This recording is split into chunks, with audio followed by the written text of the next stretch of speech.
നമുക്ക് പ്രാർത്ഥിക്കാം. പ്രിയ കർത്താവേ, ജീവിതത്തിന്റെ പരീക്ഷകളാലും തകർന്നും നുറുങ്ങിയും അയഞ്ഞും പോയ എൻ്റെ ഹൃദയത്തിന്റെ തന്ത്രികളെ നന്നാക്കണമേ.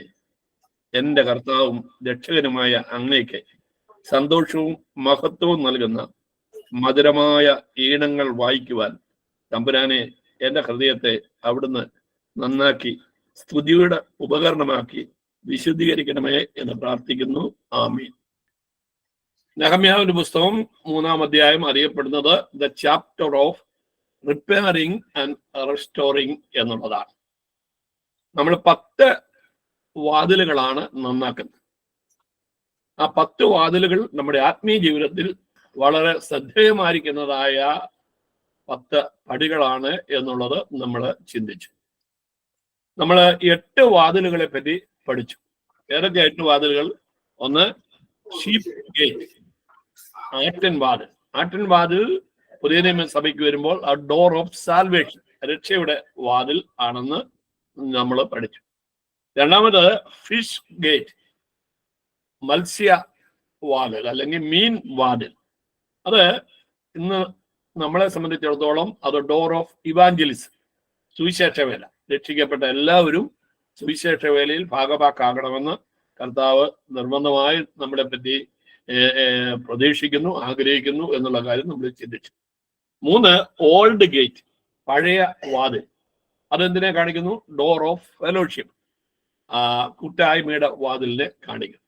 4, നമ്മൾ വായിച്ചത് വാലി ഗേറ്റ് അല്ലെങ്കിൽ താഴ്വര വാതിൽ. അത് നമ്മുടെ door of humility and suffering, വിനയത്തിന്റെയും കഷ്ടതയുടെയും അനുഭവത്തെ നമ്മൾ കാണിക്കുന്നു എന്ന് നമ്മൾ ചിന്തിച്ചു. 5-ാമതായിട്ട് ഡങ് ഗേറ്റ്, കുപ്പ വാതിൽ. അത് ഡോർ ഓഫ് സാങ്ക്ടിഫിക്കേഷൻ, വിശുദ്ധീകരണത്തിന്റെ വാതിലിനെ സൂചിപ്പിക്കുന്നു എന്ന് നമ്മൾ പഠിച്ചു. 6-ാമതായിട്ട് ഫൗണ്ടൻ ഗേറ്റ്, ഉറവ് വാതിൽ. അത് ഡോർ ഓഫ് ഹോളി സ്പിരിറ്റ്, പരിശുദ്ധാത്മാവിന്റെ വാതിലായി നമ്മൾ പഠിച്ചു. 7-ാമതായിട്ട് വാട്ടർ ഗേറ്റ്, നീർവാതിൽ. അത് ഡോർ ഓഫ് ഹോളി വേർഡ്, ദൈവത്തിന്റെ തിരുവചന ധ്യാനത്തിന്റെ വാതിലായി നമ്മൾ ചിന്തിച്ചു. അവസാനം 8-ാമതായി നമ്മൾ പഠിച്ചത് ഹോഴ്സ് ഗേറ്റ്, കുതിരവാതിൽ, ഡോർ ഓഫ് ബാറ്റിൽ അല്ലെങ്കിൽ പോരാട്ടങ്ങളുടെ വാതിലായിട്ട് നമ്മൾ പഠിച്ചു. ഇത് നിങ്ങൾ പിന്നെയും ആവർത്തിച്ച് പഠിക്കണം. ഇന്ന് നമ്മൾ 9-ാമത്തെ ഗേറ്റ് പഠിക്കാനായിട്ട്, 9ഉം 10ഉം നമ്മൾ പഠിക്കാനായിട്ട് താല്പര്യപ്പെടും. അതിനാധാരമായിട്ട് നെഹമ്യാവിന്റെ പുസ്തകം 3-ാം അധ്യായത്തിന്റെ 29. അതിന്റെ ശേഷം കിഴക്കേ വാതിൽ. കിഴക്ക് ഭാഗത്തെ മതിലുള്ളതായിരിക്കുന്ന ഒരു പ്രധാനപ്പെട്ട വാതിലാണ് കിഴക്കേ വാതിൽ. അപ്പൊ നമ്മുടെ ആ റെക്ടാങ്കിളിനകത്ത് നിങ്ങളതൊന്ന് രേഖപ്പെടുത്തിക്കുക. കിഴക്ക് ഭാഗത്ത് ഉള്ളതായിരിക്കുന്നതായ മതിൽ കിഴക്കേ മതിൽ. അതിന് ഗോൾഡൻ ഗേറ്റ്, സുന്ദരമെന്ന ഗോപുരവാതിൽ എന്നും വേദോസ്തവത്തിൽ രേഖപ്പെടുത്തിയിട്ടുണ്ട്. സൂര്യന് ഉദിച്ചു വരുന്നതായിരിക്കുന്നതായ സൂര്യന് അഭിമുഖമായിട്ടാണ് ഈ വാതിൽ നിൽക്കുന്നത്. ഒരു പ്രധാനപ്പെട്ട കാര്യം, ഈ വാതിൽ കൂടിയാണ് നമ്മുടെ യേശു കർത്താവ് ഓശന്ന ഞായറാഴ്ച യെരുശലേമിലേക്ക് പ്രവേശിച്ചത് എന്നുള്ളത് നമ്മൾ ഓർത്തിരിക്കണം. ഞാൻ ഒന്നുകൂടെ പറയാണ്, ഈ കിഴക്കേ വാതിൽ കൂടിയാണ് നമ്മുടെ രക്ഷകനായ യേശു കർത്താവ് രാജാവായി ഓശന്ന ഞായറാഴ്ച യെരുശലേമിലേക്ക് പ്രവേശിച്ചതായ വാതിലാണ് ഈ കിഴക്കേ വാതിൽ. അപ്പൊ അന്ന് ഈ കിഴക്കേ വാതിൽ അടച്ച് പൂട്ടി മുദ്രയിട്ടു. ശ്രദ്ധിക്കണം, യേശു തമ്പുരാൻ രാജാവായി കഴുതപ്പുറത്ത് യെരുശലേമിലേക്ക് പ്രവേശിച്ചതായ അന്ന് ഈ കിഴക്കേ വാതിൽ അടച്ച് മുദ്രയിട്ടു. 2000 വർഷമായി ഇന്നും അത് അടഞ്ഞു കിടക്കുന്നു എന്നുള്ള കാര്യം നമ്മൾ ശ്രദ്ധിക്കണം. അതാർക്കും തുറക്കാൻ സാധ്യമല്ല. കാര്യം തമ്പുരാൻ അടച്ചാൽ അതാർക്കും തുറക്കാൻ സാധ്യമല്ല. 1540 സുലൈമാൻ സുൽത്താൻ, അന്ന് ആ രാജ്യം ഭരിച്ചുകൊണ്ടിരുന്നത് അദ്ദേഹമായിരുന്നു. സുലൈമാൻ സുൽത്താൻ അദ്ദേഹം ലോകത്തോട് വിളംബരം ചെയ്തു, ഞാൻ ആ വാതിൽ തുറക്കാനായിട്ട് പോവുകയാണെന്ന് പറഞ്ഞു. 1540 സുലൈമാൻ സുൽത്താൻ വിളിച്ചു പറയാണ്, ഞാൻ ആ കിഴക്കേ വാതിൽ തുറക്കാൻ പോവുകയാണെന്ന് പറഞ്ഞു.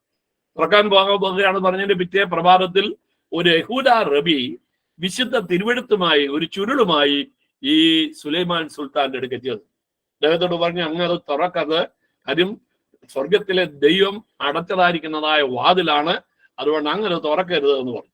ഉടനെ അദ്ദേഹം ചോദിച്ചു, രാജാവ് ചോദിച്ചു, ആ ദൈവം വാതിൽ അടച്ചെന്നുള്ളതിന് എവിടെയും തെളിവുണ്ടോ എന്ന് ചോദിച്ചു. ഉണ്ടെന്ന് പറഞ്ഞു.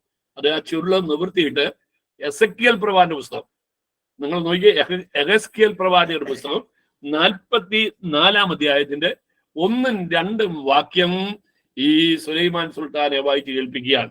എഹെസ്കേൽ പ്രവാചകന്റെ പുസ്തകം 44 അധ്യായത്തിന്റെ 1-2 വാക്യം. അനന്തരം അവൻ എന്നെ വിശുദ്ധ മന്ദിരത്തിന്റെ കിഴക്കോട്ട് ദർശനമുള്ള പുറത്തെ ഗോപുരത്തിലേക്ക് മടക്കിക്കൊണ്ടുവന്നു. കിടണം കിഴക്കോട്ട് ദർശനമുള്ള പുറത്തെ ഗോപുരത്തിലേക്ക് മടക്കിക്കൊണ്ടുവന്നു. അത് കിഴക്കേ വാതില.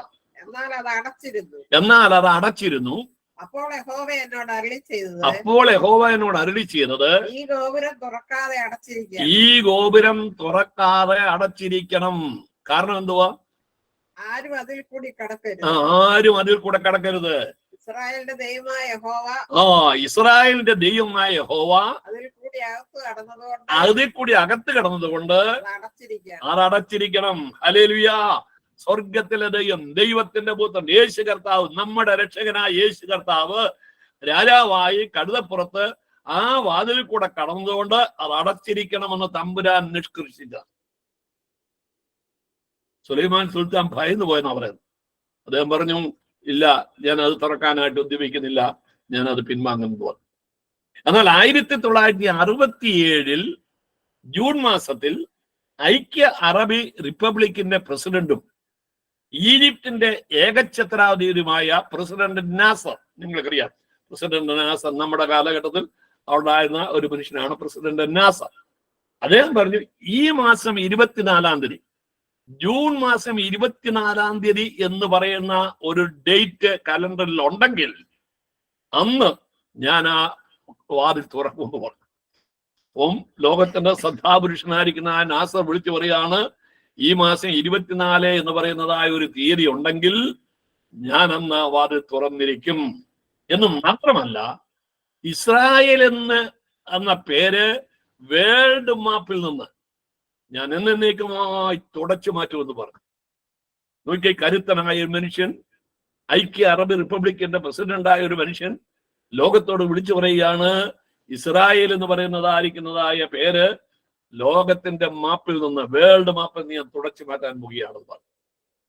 പ്രിയമുള്ളവരെ, 1967 ജൂൺ മാസം 5-ാം തീയതി അത് പറഞ്ഞ് 1-ാം തീയതി അത് പറഞ്ഞുവെങ്കിൽ 4 ദിവസങ്ങൾ കഴിഞ്ഞ് ജൂൺ മാസം 5-ാം തീയതി ചരിത്രപ്രസിദ്ധമായ അറബി ഇസ്രായേൽ യുദ്ധം ആരംഭിച്ചു.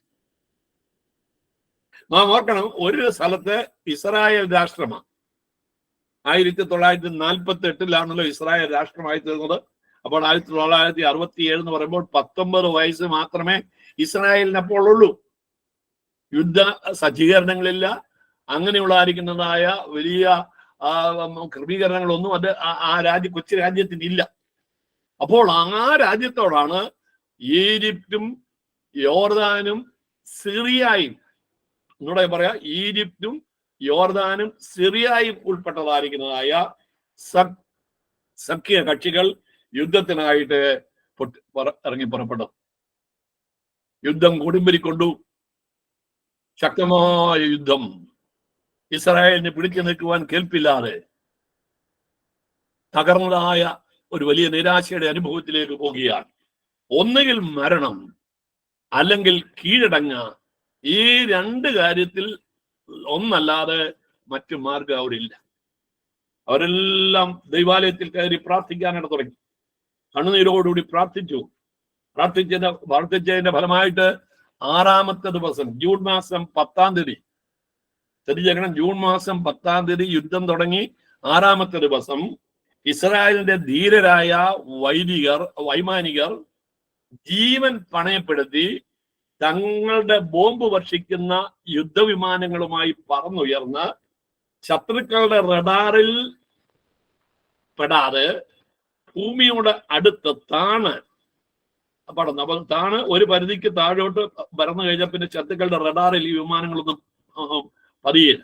അപ്പൊ ഭൂമിയോട് ഏറ്റവും അടുക്കാവുന്നിടത്തോളം അടുത്ത് വൃക്ഷങ്ങളുടെയൊക്കെ മേളിൽ പിന്നെ അങ്ങനെ അധികം വൃക്ഷങ്ങളൊന്നും ഇസ്രായേലിൽ ഇല്ലല്ലോ, ഒരു പ്രദേശം. അപ്പൊ അങ്ങനെ താണ് പറമ്പി എന്ന് 454 ശത്രുക്കളുടെ യുദ്ധവിമാനങ്ങൾ ലാൻഡിംഗ് പൊസിഷനിൽ പറന്നുയരാറ് ആ പാർക്ക് ചെയ്തിരിക്കുന്നത് ആ പൊസിഷനിൽ തന്നെ ബോംബിട്ടതവർ. ഹല്ലേലൂയ, സ്തോത്രം. നോക്കണം, 454 യുദ്ധവിമാനങ്ങൾ, ശത്രു സൈന്യത്തിന്റെ യുദ്ധവിമാനങ്ങൾ ബോംബിട്ടതാണ്. പിറ്റേ ദിവസത്തിലെ ലോകത്തിലെ പത്രങ്ങളിലെല്ലാം ഒരു വാർത്ത വന്നു, ലജ്ജിതനായി പ്രസിഡന്റ് നാസർ രാജിവെച്ചു. എന്നെ കേൾക്കുന്ന ദൈവമക്കളെ, ദൈവത്തെ വെല്ലുവിളിച്ചതായിരിക്കുന്നതായ, ദൈവത്തോട് ഉറച്ചതായിരിക്കുന്നതായ ഒരു വ്യക്തിക്കും ജയാളിയായി തീരാൻ കഴിയില്ല എന്നുള്ള കാര്യം മറന്നു പോകരുത്. ആ 10-ാം തീയതി, ജൂൺ മാസം 10-ാം തീയതി ആ സംഭവത്തോടുകൂടി യുദ്ധം അവസാനിച്ചു എന്ന് മാത്രമല്ല, സിറിയയുടെ കയ്യിൽ നിന്ന് ഗോലാൻ കുന്ന്, നിങ്ങൾ എഴുതിയെടുത്തണം, സിറിയയുടെ കയ്യിൽ നിന്ന് യോർദാൻ കുന്നും, യോർദാന്റെ കയ്യിൽ നിന്ന് ഇസ്രായേലിന്റെ സ്വപ്നഭൂമിയായ യെരുശലേം, അല്ലെങ്കിൽ ഇന്നത്തെ വെസ്റ്റ് ബാങ്ക് എന്ന് പറയുന്ന സ്ഥലം, യെരുശലേമും ഈജിപ്തിന്റെ കയ്യിൽ നിന്ന് ഗാസായും സീനായും ഉൾപ്പെട്ട 27,000 സ്ക്വയർ മൈൽ ഈ ഇസ്രായേൽ പിടിച്ചെടുത്തു. കരങ്ങൾ ഉയർത്തിയത് ഹല്ലേലൂയ പറയാമോ? ഹല്ലേലൂയ. ഞാൻ ഒന്നുകൂടെ പറയാണ്, സിറിയയുടെ കയ്യിൽ നിന്ന് ഗോലാൻ കുന്നും, യോർദാന്റെ കയ്യിൽ നിന്ന് ഇസ്രായേലിന്റെ സ്വപ്നഭൂമിയായ യെരുശലേമും, ഈജിപ്തിന്റെ കയ്യിൽ നിന്ന് ഗാസായും സീനായും ഉൾപ്പെടെ 27,000 സ്ക്വയർ മൈൽ ഇസ്രായേൽ പിടിച്ചെടുത്തു. ഇന്നും ആ കിഴക്കേ വാതിൽ അടഞ്ഞു കിടക്കുന്നു, ആർക്കും അത് തുറക്കാൻ സാധ്യമല്ല. ഇസ്രായേൽ സന്ദർശനത്തിന് പോയിട്ടുള്ള ആൾക്കാർക്ക് അറിയാം, ഗൈഡ് കാണിക്കും ആ കിഴക്കേ വാതിൽ അടഞ്ഞു കിടക്കുന്നതായ ആ കിഴക്കേ വാതിൽ ഗൈഡ് നമ്മളെ കാണിക്കുന്നതായി. തമ്പുരാൻ ഒരു വാതിൽ അടച്ചാൽ അത് തുറക്കാൻ ആർക്കും കഴിയില്ല. തമ്പുരാൻ ഒരു വാതിൽ തുറന്നാൽ അത് അടയ്ക്കാനായിട്ടും ആർക്കും കഴിയില്ല. എന്നാൽ പ്രിയ ദൈവമക്കളെ, ആ വാതിൽ തുറക്കുന്നതായ ഒരു ദിവസമുണ്ട് എന്ന് ബൈബിൾ അസന്നിഗ്ധമായ ഭാഷയിൽ വിളിച്ചു പറയുന്നുണ്ട്. ആ വാതിൽ തുറക്കുന്നതായ ഒരു ദിവസമുണ്ട്. എന്നാണ് ഇസ്രായേലിന്റെ മധുരഗായകനായിരിക്കുന്ന ദാവീദ് ആ ഡേറ്റിനെ പറ്റി വിളിച്ചു പറയുന്നുണ്ട്. നിങ്ങൾ വേദപുസ്തകം എടുത്ത് 24-ാം സങ്കീർത്തനം അതിന്റെ 9-ഉം 10-ഉം വാക്യങ്ങളിൽ ആ വാതിൽ തുറക്കുന്നത് ആത്മദൃഷ്ടിയിൽ കൂടെ കണ്ടതായിരിക്കുന്നതായ ദാവീദ് ലോകത്തോട് നമ്മളോട് വിളിച്ചു പറയുന്നുണ്ട് എന്ന് ആ വാതിൽ തുറക്കും. സങ്കീർത്തനം 24-ന്റെ 9-ഉം 10-ഉം വാക്യം. വാതിലുകളെ നിങ്ങളുടെ തലകളെ ഉയർത്തുവീൻ. പണ്ടേയുള്ള കഥകളെ ഉയർന്നിരിപ്പീൻ. പണ്ടേയുള്ള കഥകൾ, 2000 വർഷമായി അടഞ്ഞു കിടക്കുന്ന വാതിലുകളെ നിങ്ങളുടെ തലകളെ ഉയർത്തുവീൻ. മഹത്വത്തിന്റെ രാജാവ് പ്രവേശിക്കട്ടെ. മഹത്വത്തിന്റെ രാജാവ് ആർ? സൈന്യങ്ങളുടെ യഹോവ തന്നെ, അവനാകുന്നു മഹത്വത്തിന്റെ രാജാവ്. ഹല്ലേലൂയ. കരങ്ങൾ ഉയർത്തി ദൈവത്തെ സ്തുതിച്ചാട്ട്. കഴുതപ്പുറത്ത് രാജാവായി ആ വാതിലിൽ കൂടി അകത്ത് പ്രവേശിച്ചതായിരിക്കുന്നതായ നമ്മുടെ കർത്താവ്, നമ്മുടെ രക്ഷകൻ, രാജാവായി മടങ്ങി വരുന്നതായ ഒരു ദിവസമുണ്ട്.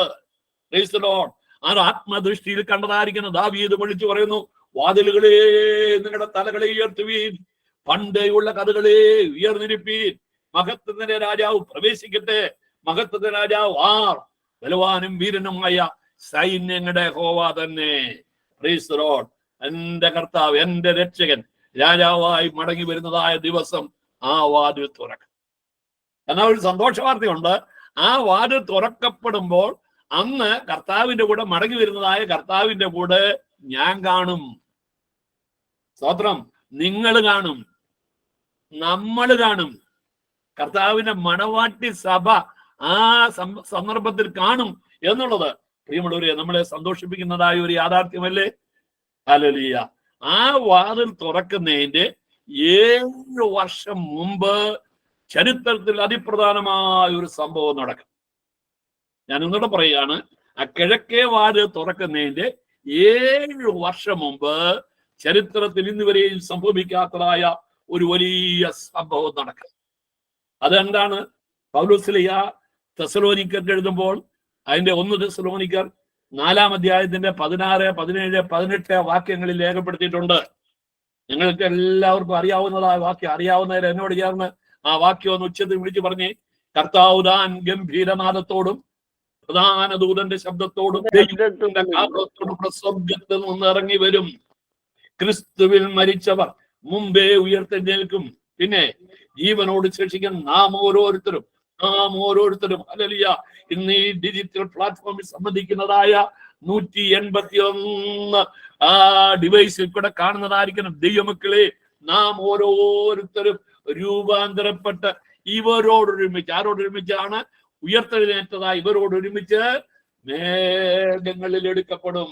ഹല്ലേലൂയ, നന്ദിയോടുകൂടി സ്തോത്രം. അങ്ങനെ ഒരു വലിയ സുദിനമുണ്ട്. സഭയോടെ എടുക്കപ്പെടാനായിട്ട് പോകുകയാണ്. എന്റെ ഹൃദയത്തെ തുടിപ്പിക്കുന്നതായ ഒരു സന്തോഷം അതാണ്. കർത്താവിന്റെ സഭയുടെ എടുക്കപ്പെടാനായിട്ട് പോകുക. എന്നെടുക്കപ്പെടും? 2000-ാം ആണ്ടിൽ എടുക്കപ്പെടുമെന്നൊക്കെ ഒരു കൂട്ടം ആൾക്കാർ നേരത്തെ ഒക്കെ വിളിച്ചു പറഞ്ഞു. അന്ന് ഞാനും നമ്മുടെ മത്തായി സാറും പിന്നെ പുല്ലാട് ജോയിയൊക്കെ അതിനെ നിശ്ചിതമായി വിമർശിച്ച് പ്രസംഗിച്ച 2000-ാം ആണ്ട്, അങ്ങനെ ആർക്കും ഒരു വർഷമോ ഒന്നും പറയാനായിട്ട് സാധ്യമല്ല. എന്നാൽ എന്ന് എടുക്കപ്പെടും എന്നുള്ളത് വേദപുസ്തകത്തിൽ നിന്ന് നമ്മൾ പഠിച്ചിരിക്കണം. വിശുദ്ധ മത്തായിയുടെ സുവിശേഷം 24-ാം അധ്യായം, മത്തായിയുടെ സുവിശേഷം 24-ാം അധ്യായത്തിന് 36-ാമത്തെ വാക്യം. സംബന്ധിച്ചോ എന്റെ പിതാവ് മാത്രമല്ലാതെ ആരും സ്വർഗത്തിലെ ദൂതന്മാരും പുത്രനും കൂടെ അറിയുന്നില്ല. ആ നാളും സംബന്ധിച്ച്, ഏതാ സഭയോട് എടുക്കപ്പെടുന്നതായിരിക്കുന്നതായ ആ നാളും നാഴികയും സംബന്ധിച്ച് എന്റെ പിതാവ് മാത്രമല്ലാതെ ആരും സ്വർഗത്തിലെ ദൂതന്മാരും പുത്രനും കൂടെ അറിയുന്നില്ല. പിന്നെ നമുക്ക് എങ്ങനെ വിളിച്ചു പറയാനായിട്ട് സാധിക്കും? ഇവിടെ ഓരോരുത്തരും കണ്ണടച്ചിട്ട് ഒരു വിവശതയിൽ ഓരോ ഡേറ്റും വിളിച്ചു പറയുന്നതുകൊണ്ട് ഇന്ന മാസം കർത്താവ് മടങ്ങി വരും, എല്ലാവരും വിറ്റുപിറക്കി ഒരുങ്ങിയിരുന്നോളാനായിട്ട്. പക്ഷെ അങ്ങനെ പറഞ്ഞതായിരിക്കുന്നതായ ഒരുപാട് ദൈവദാസന്മാരെന്ന് എനിക്ക് പറയാൻ സാധിക്കുമോ? ഒരുപാട് വ്യക്തികൾ പരാജയപ്പെട്ടു എന്നുള്ള കാര്യം മറന്നു പോകരുത്. അങ്ങനെ ഒരു ഡേറ്റ് തമ്പുരാൻ വേദപുസ്തകത്തിലോ അല്ലെങ്കിൽ മുന്നറിയിപ്പ് നമുക്ക് തന്നിട്ടില്ല. എന്നാൽ ആ മത്തായിയുടെ സുവിശേഷം 24-ാം അധ്യായത്തിന്റെ 44-ാമത്തെ വാക്യത്തിൽ യേശു കർത്താവ് തന്നെ താനെ ഒരു മുന്നറിയിപ്പ് നമുക്ക് തരുന്നുണ്ട്. നമ്മൾ നോക്കിയേ, മത്തായിയുടെ സുവിശേഷം 24-ാം അധ്യായത്തിന്റെ 44-ാമത്തെ വാക്യം. അങ്ങനെ നിങ്ങൾ നനയ്ക്കാത്ത നാഴികയിൽ മനുഷ്യപുത്രൻ വരുന്നത് കൊണ്ട് നിങ്ങളും ഒരുങ്ങിയിരിപ്പീൻ. ശ്രദ്ധിച്ചോ, എപ്പോൾ കർത്താവ് മടങ്ങി വരുമെന്ന് പറഞ്ഞിട്ടില്ല. ഏത് സമയത്തും കർത്താവ് മടങ്ങി വരാൻ സാധ്യതയുണ്ട്. അങ്ങനെ ഏത് സമയത്തും വരാൻ സാധ്യതയുള്ളത് കൊണ്ട് നിങ്ങൾ എന്ത് ചെയ്യണം? എപ്പോഴും ഒരുങ്ങിയിരിക്കണം. ഒരു കൃത്യമായ ഡേറ്റ് പറഞ്ഞിട്ടില്ല എങ്കിലും യേശുക്രിസ്തുവിന്റെ മടങ്ങി വരവിനോട്, മധ്യാകാശ വരവിനോട് അനുബന്ധിച്ച് അതിനോട് അടുത്ത കാലങ്ങളിൽ നിറവേറപ്പെടേണ്ടതായ അനേക അടയാളങ്ങൾ വേദപുസ്തകത്തിൽ പറഞ്ഞിട്ടുണ്ട്. നിങ്ങളൊക്കെ 2000, 2500, 2700 വർഷങ്ങൾക്ക് മുന്നമേ യേശു കർത്താവ് സഭയെ ചേർക്കുവാൻ മധ്യാകാശത്ത് മടങ്ങി വരുന്നതിനോടുള്ള ആ അടുത്ത കാലഘട്ടത്തിൽ നിറവേറപ്പെടേണ്ടതായിരിക്കുന്നതായ അനേക അടയാളങ്ങൾ വേദപുസ്തകത്തിൽ പറഞ്ഞിട്ടുണ്ട്. പഴയ പുതിയ നിയമങ്ങളിൽ 168 അടയാള വാക്യങ്ങൾ ഉണ്ട്. 168. ഇനിയും ഞാൻ പറഞ്ഞത് നിങ്ങൾ ശ്രദ്ധിക്കണം. ആ 168 അടയാളങ്ങളിൽ 168 നിറവേറിക്കഴിഞ്ഞു. ഹല്ലേലൂയ. 168 അടയാളങ്ങൾ പറഞ്ഞു. ആ 168 അടയാളങ്ങളിൽ 168 നിറവേറിക്കഴിഞ്ഞു. വേറെ ദിവസം നമ്മൾ പഠിക്കുമ്പോൾ നമുക്കറിയാം. ആ 168 അടയാളങ്ങളെ 4ആയിട്ട് നമുക്ക് തിരിക്കാം. ഒരിക്കൽ ഞാൻ നമ്മുടെ മത്തായി സാറിന്റെ ഒരു പ്രത്യേക മീറ്റിംഗ് ഞാൻ അത് പറഞ്ഞതാണെന്ന എന്റെ ചിന്ത. 4ആയിട്ട് 168 അടയാളങ്ങൾ 4ആയിട്ട് നമ്മൾ തിരിക്കാം. ഒന്ന്, സയന്റിഫിക് സയൻസ്, ശാസ്ത്രീയമായ അടയാളം. ശാസ്ത്രം ഇതുപോലെ വളർന്ന ഒരു കാലഘട്ടമുണ്ടോ? ദാനിയേൽ പ്രവാചക പുസ്തകം 12-ാം അധ്യായത്തിന്റെ 2-ാമത്തെ വാക്യമാണ് തോന്നുന്നു. അവിടെ എഴുതിയിരിക്കുന്നു, അന്ത്യകാലത്ത് വിജ്ഞാനം വർദ്ധിപ്പിക്കും. മൂലഭാഷയിൽ നോളജ് എക്സ്പ്ലോഷൻ നടക്കുമെന്ന, വിജ്ഞാന വിസ്ഫോടനം നടക്കുമെന്ന. ഇതുപോലെ വിജ്ഞാനം വർദ്ധിച്ച ഒരു കാലഘട്ടം ഉണ്ടായിട്ടുണ്ടോ ഇതിനു മുമ്പ്? ഒരു ലളിതമായ കാര്യം പറഞ്ഞാൽ നമുക്കൊരു 30 വർഷങ്ങൾക്ക് മുന്നമേ നമ്മുടെ ഗൾഫിലോ അല്ലെങ്കിൽ അമേരിക്കയിലോ വെളി രാജ്യങ്ങളിലുള്ളായ നമ്മുടെ മക്കളോട്, പ്രിയപ്പെട്ടവരോട് നേരിട്ടൊന്ന് സംസാരിക്കണമെങ്കിൽ എന്തോ ചെയ്യണമായിരുന്നു? ഞങ്ങളുടെയൊക്കെ നാട്ടിൽ പറയുന്നത് ട്രങ്കോള് ബുക്ക് ചെയ്യുക എന്ന് പറയും. ട്രങ്കോള് ബുക്ക് ചെയ്യുക പോസ്റ്റ് ഓഫീസിലോ അല്ലെങ്കിൽ ഈ ഇതുപോലുള്ള ട്രങ്കോള് ബുക്ക് ചെയ്യുന്നതായിരിക്കുന്നതായ ഓഫീസിൽ ചെന്ന് നമ്മുടെ പ്രിയപ്പെട്ടവരുടെ നമ്പർ കൊടുത്തിട്ട് പറയണം, എനിക്ക് ഒന്ന് കണക്ട് ചെയ്ത് തരണമെന്ന് പറയും. രാവിലെ കൊടുത്താൽ എപ്പോൾ കിട്ടും? സന്ധ്യയ്ക്കുള്ളിൽ കിട്ടിയാൽ ഭാഗ്യം, ഇല്ലെങ്കിൽ പിറ്റേ ദിവസം കിട്ടിയുള്ളൂ. പക്ഷെ ഇന്ന് ഈ മൊബൈലിൽ ഞാൻ അതിന്റെ രണ്ടാമത്തെ ബട്ടണിൽ ഒരു 2 സെക്കൻഡ് ഞെക്കിപ്പിടിച്ചാൽ എന്റെ ഭാര്യയുടെ ശബ്ദം കേൾക്കാം. അവൾ ഏത് സ്ഥലത്തായാലും അവിടെ ശബ്ദം കേൾക്കാനാണ് സാധിക്കും. അതുപോലെ വിരലിന്റെ തുമ്പിൽ ലോകം ഒതുങ്ങിക്കൊഴിഞ്ഞിരിക്കുക. നമ്മുടെ തലയ്ക്ക് മുകളിൽ കൂടെ പറക്കുന്ന വിമാനങ്ങൾ, ആകാശത്തൂടെ പറക്കുന്ന വിമാനങ്ങൾ, ആ വിമാനങ്ങളിൽ ബഹുഭൂരിപക്ഷം വിമാനങ്ങളും പൈലറ്റ് ലെസ് ഫ്ലൈറ്റാണ്. വൈമാനികൻ ആവശ്യമില്ലാത്തതായ വിമാനങ്ങളാണ്. അതിനകത്ത് വൈമാനികൻ എന്ന് പറഞ്ഞാൽ ജസ്റ്റ് സൂപ്പർവൈസിങ്, എവിടെയെങ്കിലും ടെക്നിക്കൽ ഫോൾട്ട് ഉണ്ടെങ്കിൽ അത് നന്നാക്കാനായിട്ട്. നിങ്ങൾക്കറിയാം, ഈ വിമാനത്തെ യാത്രയോട്ട് അറിയാം, വിമാനം പറന്നുയർന്നു കഴിഞ്ഞാൽ ഈ പൈലറ്റും ഒക്കെ ഇതിനകത്തോട് ഇങ്ങനെ നടക്കുന്നത് കാണാൻ സാധിക്കും. വിമാനം ഇങ്ങനെ പോയിക്കൊണ്ടിരിക്കും, അതിങ്ങനെ നടക്കും. ഇതെല്ലാം കമ്പ്യൂട്ടേഴ്സിലാണ്. അതുകൊണ്ട് ജ്ഞാനം വർദ്ധിക്കുന്നു. ജ്ഞാനം വർദ്ധിക്കുമ്പോഴത്തോളം എന്റെ കർത്താവ് മടങ്ങി വരാറായി. 2, പൊളിറ്റിക്കൽ സയൻസ്, രാഷ്ട്രീയപരമായ അടയാളം. ആഗോളതലത്തിൽ രാഷ്ട്രീയപരമായി വലിയ മാറ്റം യേശുക്രിസ്തുവിന്റെ മടങ്ങി വരവിനോട് അടുത്ത കാലഘട്ടത്തിൽ നടക്കുമെന്ന് വിശുദ്ധ ബൈബിൾ വിളിച്ചു പറഞ്ഞു. നമ്മൾ ഓർക്കണം, രാജഭരണമല്ലാതെ മറ്റൊരു ഭരണം സ്വപ്നം പോലും കാണാൻ നിവൃത്തിയില്ലാത്ത കാലഘട്ടത്തിൽ, അഥവാ നെബൂഖദ്നേസർ രാജാവ് കൊടികുത്തി വാഴുന്നതായിരിക്കുന്ന രാജകീയ വാഴ്ചയുടെ കാലഘട്ടത്തിൽ ദൈവത്തിന്റെ ആത്മാവ് വിളിച്ചു പറഞ്ഞു, കർത്താവിന്റെ മടങ്ങി വരവിനുള്ള അടുത്ത കാലഘട്ടത്തിൽ ജനായത്ത ഭരണം ഭൂമിയിൽ നടക്കും. ജനായത്ത ഭരണം എന്ന് പറഞ്ഞാൽ ജനങ്ങളാൽ തെരഞ്ഞെടുക്കപ്പെട്ടതായിരിക്കുന്ന ആൾക്കാര് ഭരണചക്രം ഭരിക്കുന്നതായ ഒരു കാലഘട്ടം വരുമെന്ന് പറഞ്ഞു. അത് പറഞ്ഞ് ദാനിയേൽ പ്രവാചക പുസ്തകം 2-ാം അധ്യായം അതിങ്ങനെ പഠിച്ച് താഴോട്ട് വരുമ്പോൾ പിന്നീട് പറയാണ്, അവസാന കാലഘട്ടത്തിൽ മാനുഷ്യമായി ഐക്യതയിൽ വരാത്തതായ, അതായത് എന്താ പറയുക, അവരുടെ തത്വജ്ഞാനത്തിൽ യോജിക്കാത്തതായിരിക്കുന്നതായ പല പാർട്ടികളും ഭരണ സൗകര്യാർത്ഥം ഒന്നിച്ച് യോജിച്ച് ഭരിക്കുന്നതായ ഒരു കാലഘട്ടം വരുമെന്ന്. മനസ്സിലായോ? ഈ പിണറായി മാണിയും കൂടെ ഭരിക്കും, ഭൂമിയിൽ ആരെങ്കിലും ചിന്തിക്കുന്നുണ്ട്? നിങ്ങൾ ഓർക്കണം, അയ്യോ എന്തെല്ലാം പുകിലിവിടെ ഉണ്ടായി. ഇന്ന് കേന്ദ്രത്തിൽ നോക്കിയേ, പരസ്പരം യോജിക്കാൻ സാധ്യതയില്ലാത്തതായ പാർട്ടികൾ ഭരണ സൗകര്യാർത്ഥം ഒന്നിച്ച് യോജിച്ച് അവരെ തൃപ്തിപ്പെടുത്തുന്നതായിരിക്കുന്നതായ ഒരു ഭരണം നമുക്ക് കാണാനാണ് സാധിക്കും. അപ്പോൾ ഇങ്ങനെയുള്ള ഭരണം വേദപുസ്തകത്തിൽ 2700 വർഷങ്ങൾക്ക് മുൻപേ വിളിച്ചു പറഞ്ഞെങ്കിലും ആ പ്രവചന നിവൃത്തിയായത് നമ്മുടെ കൊച്ചു കേരളത്തിലാണ്. 1957 EMS നമ്പൂതിരിപ്പാട് ഒരു സങ്കര ഭരണമായിരുന്നു. ഒരു പറയുന്ന വാക്കാണ് സങ്കര ഭരണം, മിക്സഡ് കോalition. കോൺഗ്രസിന്റെ ഒരു വിഭാഗത്തും കൂടെ ചേർന്നാണ് അന്ന് കമ്മ്യൂണിസ്റ്റ് പാർട്ടി ഇവിടെ ഭരിച്ചത്. അതിനുശേഷം ഒരു 10 വർഷം കഴിഞ്ഞപ്പോൾ 1967 നമ്മുടെ കേന്ദ്രത്തിൽ അങ്ങനെ ഒരു ഭരണം മൊറാർജി ദേശായിയുടെ കാലഘട്ടത്തിൽ വന്നു. ഇതൊന്നും ഉമ്മാക്കി കഥയൊന്നുമല്ല, കെട്ടുകഥയൊന്നുമല്ല, ചരിത്രത്തിൽ നടന്ന, നമ്മുടെ കണ്ണിന്റെ മുമ്പിൽ നടന്നതായ സംഭവങ്ങൾ ഞാൻ പറയാം. അപ്പോൾ ഇത് സംഭവിക്കുമ്പോൾ വളരെ ലളിതമായി പറഞ്ഞാൽ പിണറായിയും മാണിയും കൂടെ ഒന്നിച്ച് ഭരിക്കുമ്പോൾ ഓർത്തോണം നമ്മുടെ കർത്താവ് മടങ്ങി വരാറായത്.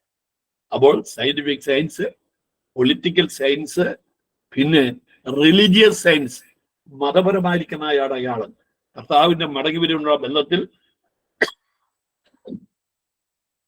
ലോകത്തിലുള്ള മതങ്ങൾക്ക് വലിയ മാറ്റം ഉണ്ടാവും, ഉണർവുണ്ടാവും എന്ന് പറയാൻ. നിങ്ങൾ ഓർക്കണം, മതങ്ങളൊക്കെ ഇന്ന് ഉണർത്തപ്പെട്ടിരിക്കുക. ഇന്ത്യയിൽ തന്നെ എല്ലാ മതങ്ങളും ഉണർന്നതായ സംഭവങ്ങൾ നമ്മുടെ കണ്ണിന്റെ മുമ്പിലാണ് ആരംഭിക്കുന്നത്. അത് കാണുമ്പോൾ ഓർക്കണം പ്രിയമുള്ളവരെ, എന്റെ കർത്താവ് മടങ്ങി വരാറായി എന്നുള്ള കാര്യം നമ്മൾ ഓർത്തിരിക്കണം. 4-മത്തത് പ്രകൃതിക്ക് മാറ്റം വരും. നാച്ചുറൽ സയൻസ്, പ്രകൃതിക്ക് മാറ്റം വരും. ഇതുപോലെ പ്രകൃതിക്ക് മാറ്റം വന്നതായ ഒരു സംഭവം ഇതിനു മുമ്പ് ഉണ്ടായിട്ടുണ്ടോ? കാലാവസ്ഥ കലിതുള്ളുകയല്ലേ? കാലാവസ്ഥ കലിതുള്ളുകയാണ്. ഒരു മനുഷ്യൻ, ആരോഗ്യദൃഢനായ ഒരു മനുഷ്യൻ ഭൂമിയിൽ ആരോഗ്യത്തോടുകൂടി ജീവിക്കണമെന്നുള്ള ഉദ്ദേശത്തോടുകൂടി തമ്പുരാൻ ഭൂമിയെ സൃഷ്ടിച്ചത് 20 ഡിഗ്രി സെന്റിഗ്രേഡിലാണ്. അപ്പൊ 20 ഡിഗ്രി സെന്റിഗ്രേഡ് മതി ഭൂമിയിൽ നമുക്ക് ജീവിക്കാനായിട്ട്. പക്ഷെ ഇന്നും ഇതൊക്കെ സംഭവിക്കാൻ കാരണം എന്താണെന്നുള്ളത് ശാസ്ത്രീയമായിട്ട് എനിക്ക് നിങ്ങളോട് മുമ്പിൽ തെളിയിക്കാനായിട്ട് സാധിക്കും. ഇത് ചരിത്രത്തിൽ നടന്നത് വെച്ച് എനിക്ക് തെളിയിക്കാനായിട്ട് ആഗ്രഹമുണ്ട്.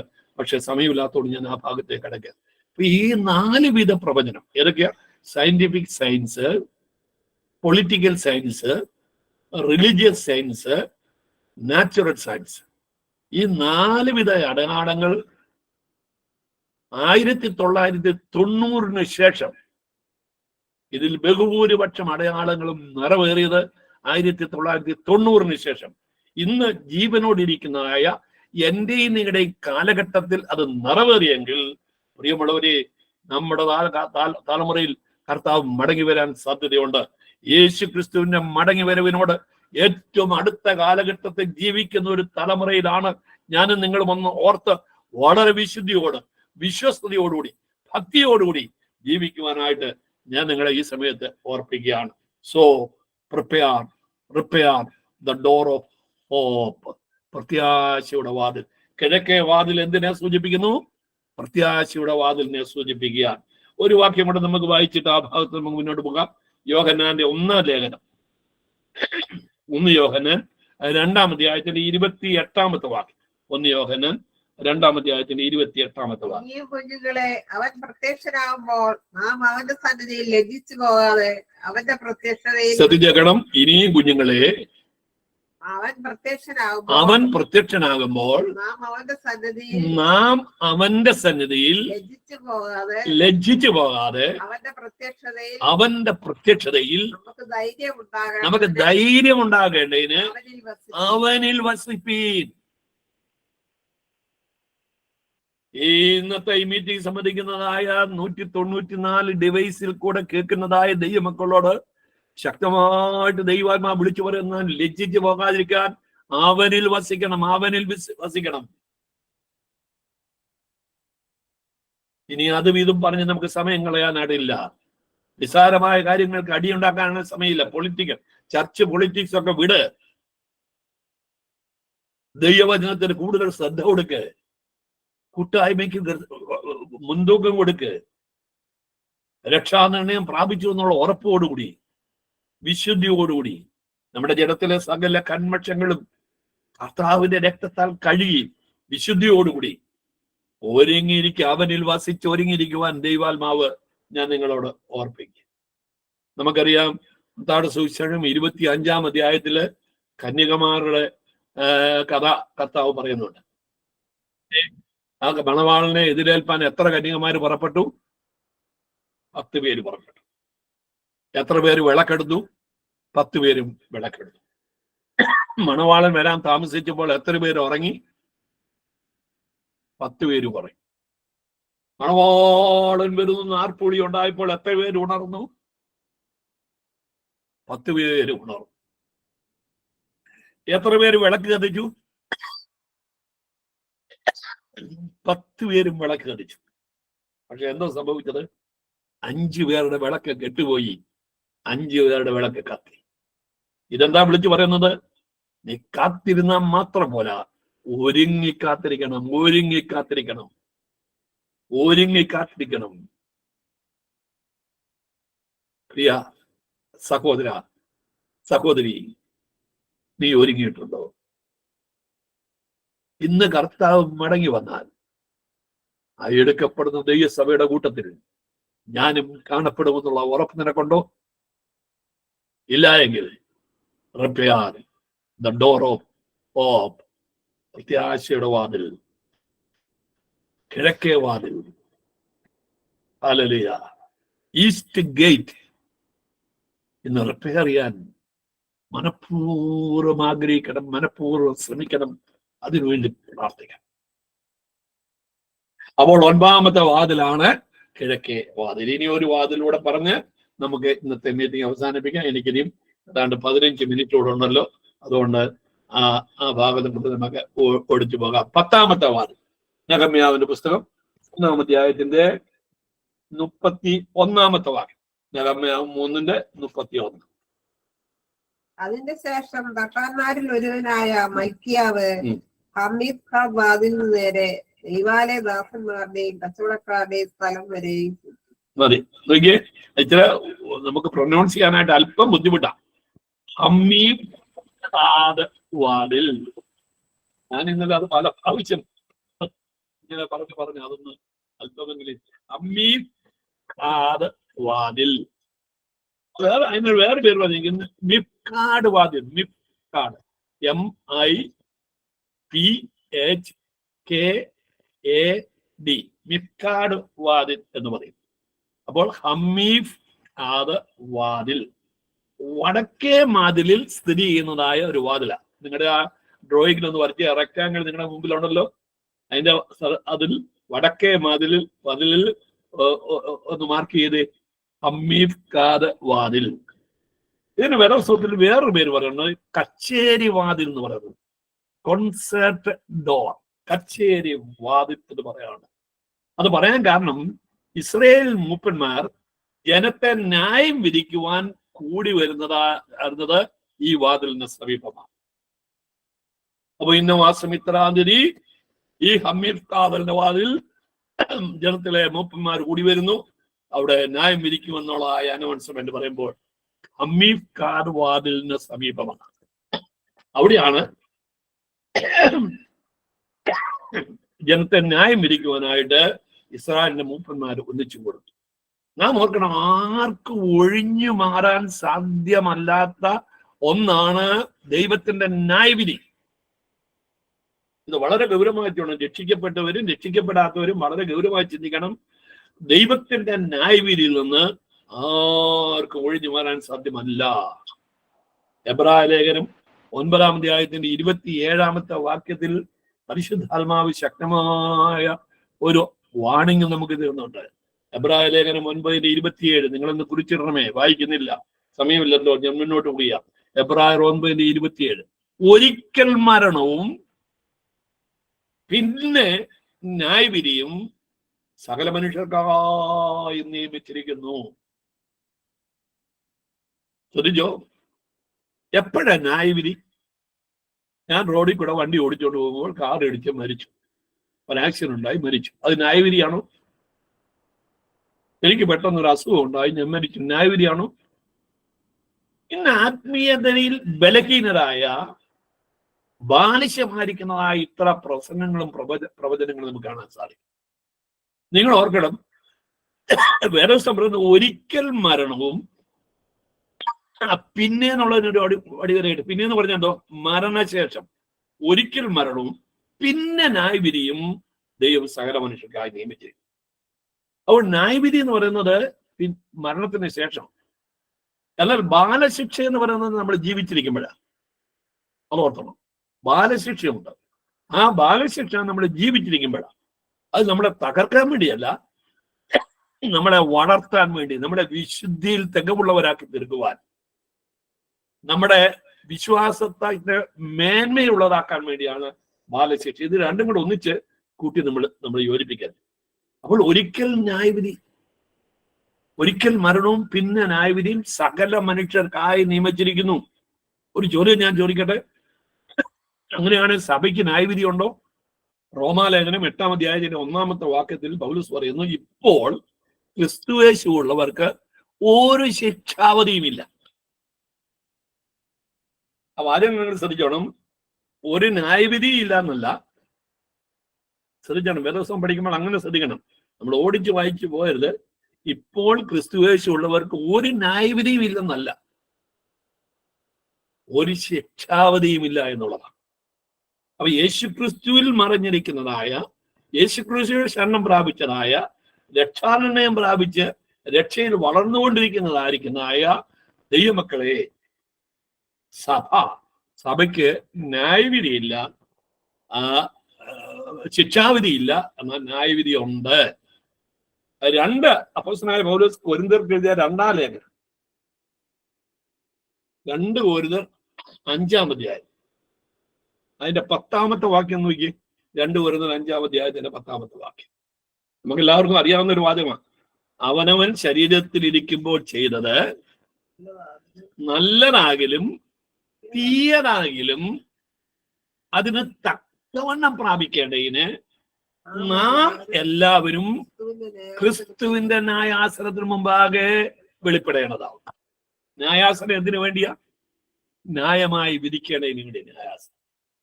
അപ്പൊ ആ വാക്യം നിങ്ങൾ ശ്രദ്ധിക്കണം. വേദോത്സവം നമ്മൾ വായിക്കുമ്പോൾ പഠിക്കുമ്പോൾ ഇങ്ങനെ ശ്രദ്ധിക്കണം. അവനവൻ ശരീരത്തിലിരിക്കുമ്പോൾ ചെയ്തത് നല്ലതാകിലും തീയതാകിലും അതിന് തക്കവണ്ണം പ്രാപിക്കേണ്ടതിന് നാം എല്ലാവരും എന്ന് പറഞ്ഞപ്പോൾ അതിനകത്ത് ആരും ഉൾപ്പെട്ടു?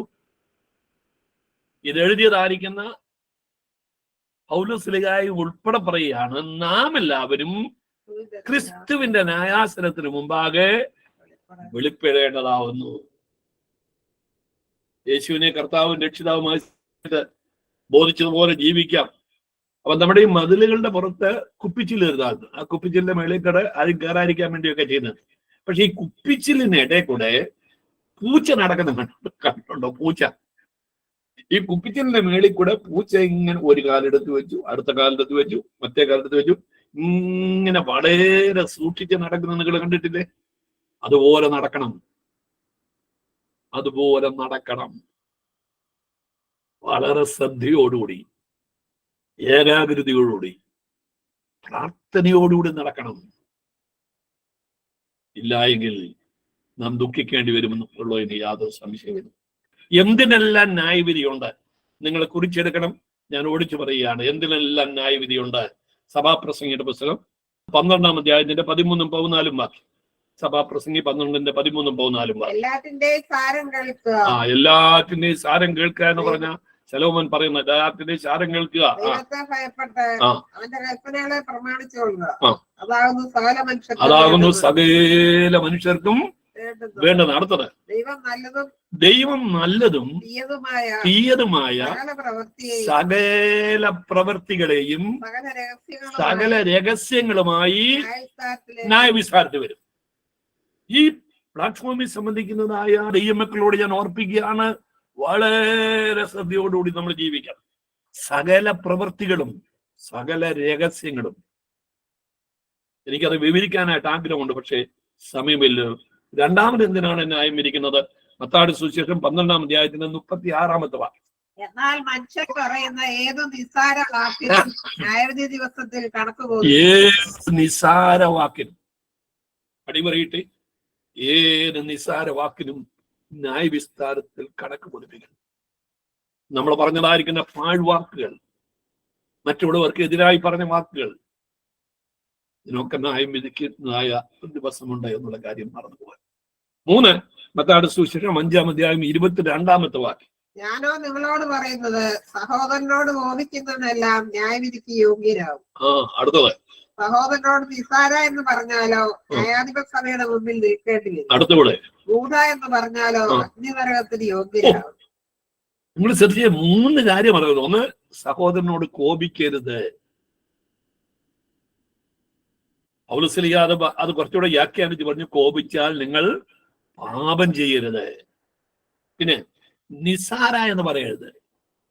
യേശുവിന്റെ രക്തത്താൽ വീണ്ടെടുക്കപ്പെട്ട ഒരു ദൈവപൈതലിനെ, കർത്താവിന് ഏറ്റവും വിലപ്പെട്ടതായ ഒരു ദൈവപൈതലിനെ നിസാര എന്ന് പറയാൻ നമുക്ക് എന്താ അവകാശം?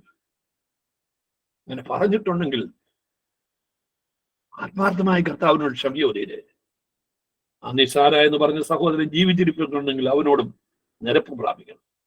3, മൂട എന്ന് പറയാൻ. മൂട, വിഡ്ഢി, ഫൂൾ, ഇതൊക്കെ നമ്മൾ ഉപയോഗിക്കുന്ന വാക്കുകളാണ്. ഇതിനെല്ലാം ന്യായവിസ്താര സഭയിൽ നമ്മൾ കണക്ക് പൊലിപ്പിക്കേണ്ടി വരും. 4-ാമത്തതോടെ പറയട്ടെ, പെട്ടെന്ന് പറയുക. 139-ാം സംഘത്തിനും 2-ാമത്തെ വാക്യം. 139-ാം സംഘത്തിന്റെ 2-ാമത്തെ വാക്യം. ഞാൻ ഇരിക്കുന്നത് എഴുന്നേൽക്കുന്നു നീ അറിയുന്നു, എന്റെ നിരൂപണങ്ങൾ ദൂരത്തുനിന്ന് ഗ്രഹിക്കുന്നു. അപ്പൊ ഞാൻ ഹൃദയത്തെ നിരൂപിക്കുന്ന കാര്യം വരെ തമ്പുരാൻ പിടിച്ചെടുക്കുന്നു. അങ്ങനെയാണെങ്കിൽ എത്ര ഭയത്തോടുകൂടി നമ്മൾ ജീവിക്കണം. പ്രിയമുള്ളവരെ, എന്റെ സമയം തീരുകയാണ്. ഈ പ്ലെയിനൊക്കെ ആക്സിഡന്റിൽ ഇത് എന്തുകൊണ്ട് തകരുന്നു എന്നുള്ളത് കണ്ടുപിടിക്കുന്നത് ആ ബ്ലാക്ക് ബോക്സിനകത്തെ 2 ഉപകരണങ്ങളുണ്ട്. ഒന്ന് FDR, flight data recorder. Flight data recorder, അതായത് ആ വാലിന്റെ ഭാഗത്താണ് ആ കൊച്ചു ഉപകരണം വെച്ചിരിക്കുന്നത്. 2 CVR, cockpit voice recorder. Cockpit, അപ്പൊ നമുക്കറിയാം അത് കോക്പിറ്റിനകത്താണ് വെച്ചിരിക്കുന്നത്. പൈലറ്റിന്റെ ചലനങ്ങൾ, സംസാരങ്ങള് എല്ലാം അതിനകത്ത് റെക്കോർഡ് ചെയ്യാം. അപ്പം ഈ FDR-നകത്ത് ഇത് എത്ര വരെ അടി ഉയരത്തിൽ പറക്കുന്നു, കാലാവസ്ഥ എന്തുവാണ്, ഏത് ദിശയിലാണ് പോകുന്നത്, എന്തെങ്കിലും ഏത് സൈഡിൽ നിന്ന് വരുന്നുണ്ടോ, എന്തൊക്കെ കാറ്റെങ്ങനെ അടിക്കുന്നു, ഇതൊക്കെ അതിനകത്ത് രേഖപ്പെടുത്തുക. ഈ 2 ഉപകരണങ്ങളിൽ കൂടിയാണ് ഈ പ്ലെയിൻ എങ്ങനെ തകർന്നു എന്നുള്ളത് കണ്ടുപിടിക്കുന്നത്. പ്രിയ ദൈവമക്കളെ, തമ്പുരാൻ ഈ ലോകത്തിലെ മനുഷ്യന് ഇതുപോലെ ഉണ്ടാക്കാൻ സാധിക്കുമെങ്കിൽ ഉണ്ടാകട്ടെ എന്ന് പറഞ്ഞപ്പോൾ സകലതും ഉണ്ടാക്കിയതായിരിക്കുന്ന ദൈവം തമ്പുരാൻ നമ്മുടെ ഉള്ളിൽ ഒരു ബ്ലാക്ക് ബോക്സ് വെച്ചിട്ടില്ലേ? മനസ്സാക്ഷി എന്ന് പറയുന്ന ഒരു ബ്ലാക്ക് ബോക്സ്. അതിന് നമുക്ക് കുറ്റം പറയാൻ സാധ്യമല്ല. അതുകൊണ്ട് റിപ്പയർ ദ ഡോർ ഓഫ് ഹമ്മീഫ് ഖാദ്. ഹമ്മീഫ് ഖാദ് വാതിൽ നമ്മൾ തുറക്കാതെ എന്തിനെ കാണിക്കുന്നു? ജഡ്ജ്മെന്റിനെ കാണിക്കുന്നു. Repair the door of judgement. ന്യായവിധി ദിവസത്തിൽ ലജ്ജിതരായി തീരാതിരിക്കാൻ പ്രിയമുള്ളവരെ നമുക്ക് വിശുദ്ധിയോട്, വിശ്വാസത്തോട്, വിശ്വസ്തയോടുകൂടി ക്രിസ്തുവിൽ വസിച്ചുകൊണ്ട് ജീവിതം നയിക്കാം. 10 വാതിൽ. 1 ഷീപ്പ് ഗേറ്റ്, ആട്ടിൻ വാതിൽ, door of salvation. 2 fish gate, മീൻ വാതിൽ, door of evangelism. 3 old gate, പഴയ വാതിൽ, ഡോർ ഓഫ് ഫെലോഷിപ്പ്. 4 വാരി ഗേറ്റ്, താഴ്വര വാതിൽ, അത് door of humility and suffering. 5 dung gate, കുപ്പവാതിൽ, door of sanctification. 6 fountain gate, ഉറവ് വാതിൽ, door of holy spirit. 7 water gate, നീർവാതിൽ, door of holy word. 8 horse gate, കുതിരവാതിൽ, door of battle. 9 east door, കിഴക്കേ വാതിൽ, ഡോർ ഓഫ് ഹോപ്പ്. 10 അമ്മീഫ് ഖാദ് വാതിൽ, ഡോർ ഓഫ് ജഡ്ജ്മെന്റ്. ഈ ദിവസങ്ങളിൽ നമുക്ക് ഈ ഡോറുകളിൽ ഏതെങ്കിലും തകർന്നു പോയിട്ടുണ്ടെങ്കിൽ അത് റിപ്പയർ ചെയ്ത് യഥാസ്ഥാനപ്പെടുത്തി കർത്താവിന്റെ മടങ്ങി വരുവാന് വേണ്ടി ഒരുങ്ങി കാത്തിരിക്കാം. ദൈവത്തിന്റെ പരിശുദ്ധാത്മാവ് നമ്മെ സഹായിക്കട്ടെ.